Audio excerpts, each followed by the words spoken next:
आज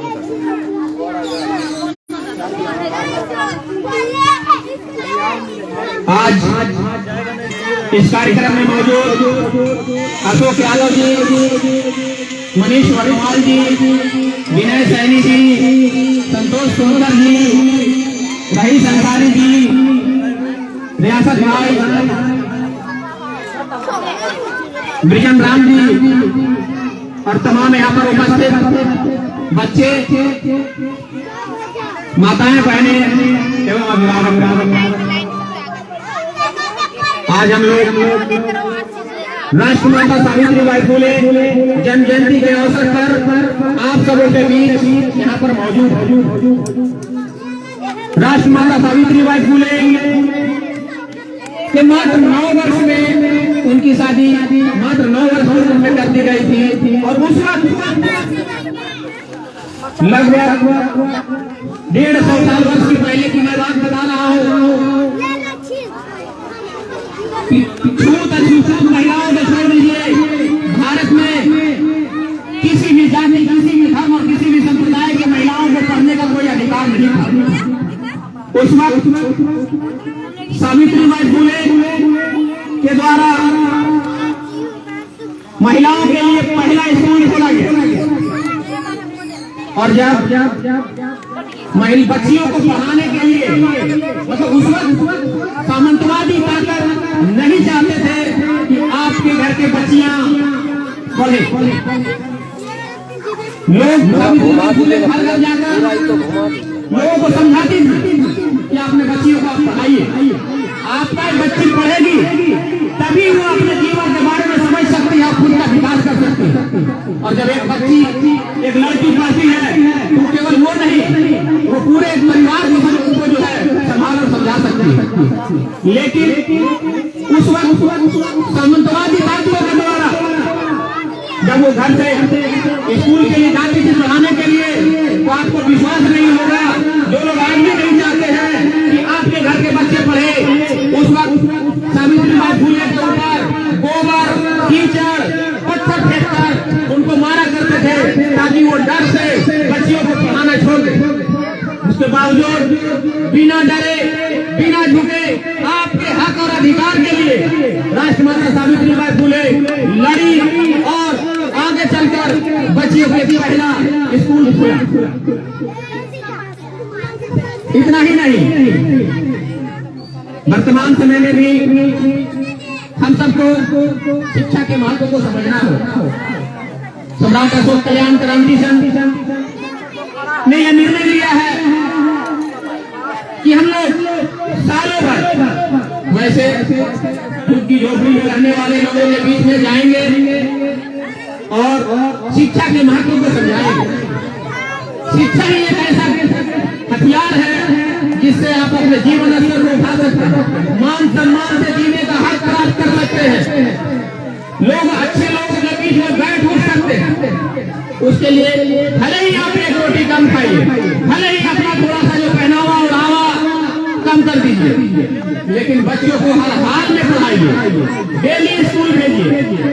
यही पढ़ाई आपके बच्चे का आने वाला भविष्य तय करेगा। वरना आप किसी तरह से अपना समय जीवन व्यतीत कर लीजिए, लेकिन इनके भविष्य के बारे में अगर ये बच्चे पढ़ नहीं पाते हैं तो इसका जिम्मेवार आप गार्जियन होंगे। आज तो किसी तरह से मान लिया जाए जो व्यवस्था है मशीनी युग में थोड़ा बहुत आप लोगों को काम मिल जा रहा है, लेकिन देख रहे हैं नए नए तकनीक, नए नए मशीन आ रहे हैं, सारा कुछ मशीन से ही काम लिया जा रहा है। वैसी स्थिति में जब आप अपने बच्चों को पढ़ाएंगे नहीं, जब आपके बच्चे पढ़े लिखे नहीं रहेंगे तो उनको किसी भी तरह का कहीं काम नौकरी नहीं मिलेगा और आप समझ सकते हैं जब उनको काम नहीं मिलेगा तो कितनी कठिनाइयों का सामना करना पड़ेगा और आप कहाँ जाएंगे। मैं यहाँ पर आसपास में बैठे हुए अभिभावकगण से भी आग्रह करूंगा कि मेरे भाइयों, नशा से दूरी बनाइए। नशा से केवल आपका शरीर तन-मन ही नहीं, आपका पूरा शरीर, पूरा परिवार नष्ट नाबूद और बर्बाद हो जाता है। जितना हमको पता है, काफी लोग यहाँ पर जानते होंगे, पहले भी हमारा यहाँ कार्यालय था, तो एक ऑफिस के सामने में वहाँ पर हमारा कार्यालय था। जितना मेहनत करते हो, जितना आप सब कमाते हैं, आप अपने बच्चों को अच्छे से अच्छे शिक्षा दे सकते हैं, बशर्ते नशा करना बंद। बड़ा दुख होता है कि जब नौजवान साथी नशा के चंगुल में इतने बुरे तरीके से फंस चुके हैं, उनको ना अपनी चिंता है, ना अपने घर की चिंता है, ना अपने परिवार की चिंता है, ना अपने बच्चे की चिंता है। इसलिए वर्तमान पहले तो ठीक था कि पढ़ाई के लिए रोका जाता था, अब आप सबों को किसी को पढ़ाई के लिए रोका नहीं जाता। बाकी हम सब आप सबों के लिए है। और इस मंच के माध्यम से यहाँ पर उन तमाम अवैध रूप से जो गेसिंग का धंधा या नशा या फिर गांजा इत्यादि बेचने वालों को भी खुलेआम चुनौती हम लोग यहाँ पर इस मंच के माध्यम से देते हैं कि आप अपने देश के नस्ल को, युवाओं को, पीढ़ी को खराब करने का काम बंद कर दीजिए, अपना बुनियादा निशाना मान लीजिए। आप वरना यही है कि सम्राट अशोक कल्याण क्रांति वाले ने बताया नहीं, हमने आपकी पूरी तैयारी शुरू कर ली है। हम इस मामले को लेकर थाना प्रभारी से लेकर संबंधित पुलिस महानिदेशक तक जाएंगे। आवश्यकता पड़ने पर एक बड़े आंदोलन में छेड़ेंगे ताकि जगह जगह पर गांजा, दारू और गेसिंग का धंधा जो हो रहा है, जिससे हमारे नौजवान उसमें फंसकर बर्बाद हो रहे हैं, उसे रोका जा सके। इसलिए आप सब अभी से कम देश के भविष्य के खातिर आप सबों से आग्रह है कि आप जितना जल्दी हो सके अवैध कारोबारियों अपना बुढ़िया बिस्तर बांध लो। पहले तो हम हस्ताक्षर अभियान चलाएंगे, सैकड़ों लोगों से हस्ताक्षर अभियान चलाकर थाना प्रभारी से मिलेंगे इसको बंद करने के लिए। उसके बाद एसएसपी से और जरूरत पड़ी तो पुलिस महानिदेशक और मुख्यमंत्री से ही मिलेंगे, क्योंकि मुझे पता है इन्हीं शराब, इन्हीं अवैध कारोबारों की वजह से कितने घर तबाह और बर्बाद हो चुके हैं। और जो भी माताएं बहनें हमारी आवाज सुन रही है, उनसे भी मेरी आग्रह है कि इस लड़ाई में आप सबों का भी सहयोग और सपोर्ट की आवश्यकता है। मुझे पूरा भरोसा है कि आप सबों का सहयोग जो है हम लोगों को मिलेगा, ताकि आपके बच्चे जो नशे में बर्बाद हो रहे हैं उनके खिलाफ हम लोग लड़ सकें।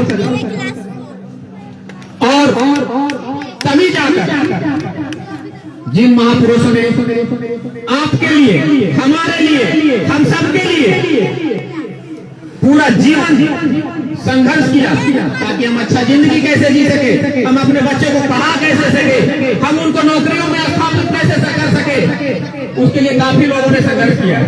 तब आज चाहे यहाँ पर हम खुले तौर पर अपनी बात आप रख सके, चाहे यहाँ पर कुर्सी पर आप सब बैठ रहे हैं।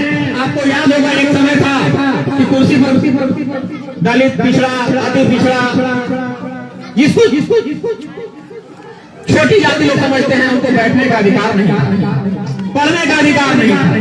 अगर उन महापुरुषों के किए गए बलिदानों को अनुसरण करके अगर हम अपने बच्चे के हक और अधिकार के लिए अगर हम नहीं आगे बढ़ते, नहीं करते हैं, तो इसका सबसे बड़ा दोषी आप और हम होंगे। जितना जो अवैध कारोबार करने वाले लोग नशा में बर्बाद होकर के उसके वजह से बच्चे बर्बाद हो रहे हैं, अगर उसके खिलाफ आवाज नहीं उठाए, अगर हम तो उठाएंगे तो जितना उसमें वो लोग दोषी हैं उससे कहीं ज्यादा हम लोग दोषी होंगे। हम लोग अपने आंख के सामने अपने बच्चों को बर्बाद होते हुए, नशा में डूब कर मरते हुए देखते रह जाएंगे और बाद में चीख पे चिल्लाते रह जाएंगे। हम लोग कुछ नहीं कर पाएंगे। अभी समय गया नहीं है, जब कहा गया है जब जाएगा तब सब। इसलिए मैं कहना चाहूंगा, आज से नहीं अभी से ही ये संकल्प कर लेना चाहिए कि हम अवैध शराब, गेसिंग, मादक पदार्थ बेचने वालों के खिलाफ जोरदार तरीके से आंदोलन करेंगे, उन्हें बंद करवाने का काम करेंगे। झाड़ू डंडा जो हमारे पास है वो सब लेकर के निकलेंगे और उनको बंद करवाने का काम करेंगे।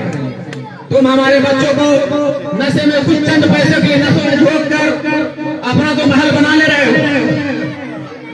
लेकिन आज हमारा घर तबाह और बर्बाद हो रहा है। आप समझ सकते हैं, आप तो किसी तरह से नौकरी करके जैसे अपना समय व्यतीत कर लिया। क्या भरोसा, आए दिन कभी न कभी खबर छपता रहता है कि भैया रिफ्यूजी मार्केट फटने वाला है, छपता है ना। तो सोचिए कि अगर अभी से अगर नहीं सब लोग बच्चों को सही शिक्षा व्यवस्थित नहीं किए तो आप तो रहिए, इसके बाद कहाँ रहेंगे, कहाँ जाएंगे। उसके लिए अभी से एकजुट होने की आवश्यकता है, बच्चों को पढ़ाई पर ध्यान देने की आवश्यकता है और जहाँ नशा के खिलाफ लड़ने की आवश्यकता है। जब एक सावित्रीबाई फुले पूरे भारत के महिलाओं के लिए इतना बड़ा काम कर गई, तो आप तो आज के डेट में दर्जनों है, दर्जनों से सैकड़ों होंगे और सैकड़ों से हजारों होंगे। तो बड़ी से बड़ी ताकत जो हमारे बच्चों को बर्बाद करना चाहते हैं, उसके खिलाफ मजबूती से लड़कर उनको पीछे ढकेलने का काम करें। हम मिल्टन जी से आग्रह करेंगे कि जो हम अपने हमने जो एक आवेदन तैयार किया है, जिसे हस्ताक्षर युक्त आवेदन सबसे तक पहुंचाना है, यहाँ पर भी जो भी महिला पुरुष है सबसे हस्ताक्षर करवा करके हमारे कार्यालय में पहुंचा दीजिएगा। जगह जगह हस्ताक्षर अभियान चलाए जा रहे हैं। हम वरीय पदाधिकारियों तक इस हस्ताक्षर आवेदन को पहुंचाएंगे। आवश्यकता पड़ा आप सब भी अगर कोई महिला इस लड़ाई में आना चाहेंगी, अधिकारियों से मिलकर अपनी बात रखना चाहेंगी, तो आप सब भी साधारण आमंत्रित हैं। आप सबों को भी मैं लेकर के चलूंगा, ताकि आप खुद जाकर के बताइए कि इन अवैध जो है शराब की वजह से आपके बच्चे कैसे बीमार हो रहे हैं, आपके बच्चे कैसे बर्बाद हो रहे हैं। दिन भर कमाते हैं, गए 20 रुपया का पीकर चले आए, फिर थोड़ी देर हटे, फिर गए, फिर 20 रुपया पी करके चले गए। पूरा का पूरा दिन भर का कमाई उसी में चला गया। और बदले में मिलता क्या है आपको?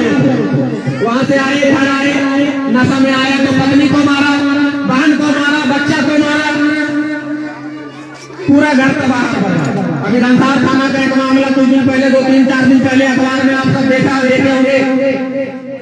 एक पत्नी की हत्या इसलिए कर दी गई तो वो उसका पति नशा करता था, उसके बच्चे ने मात्र 5 रुपया मांगा और उस आवेश में आकर चाकू से गोद कर अपनी पत्नी, अपनी सास, अपनी साली सबको घायल कर दिया, जिसमें उसकी पत्नी की मृत्यु हो गई। तो आप अगर चाहते हैं कि आपके घरों में भी इस तरह की घटनाएं न घटे, तो आप सबों को आगे आना होगा। हम लोग पूरी ताकत से आपके साथ खड़े। बच्चे का भविष्य बर्बाद होता है, इसका जिम्मेदार पहले तो कोई और थे। आज अगर बच्चे का भविष्य अगर बर्बाद होता है तो उससे दूसरा सीधा जवाबदेही गार्जियन के ऊपर जाता है।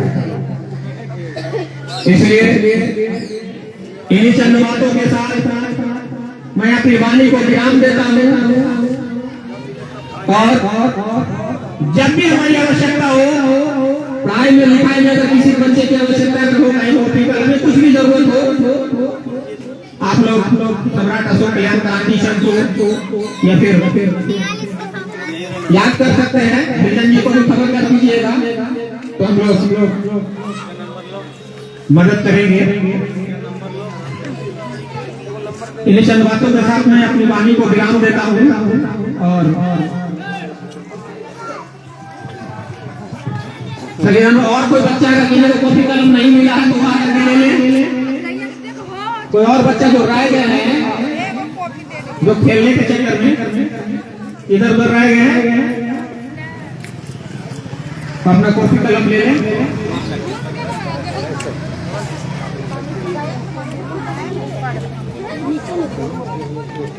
सोनू मलिक जी, आपसे भी आग्रह है कि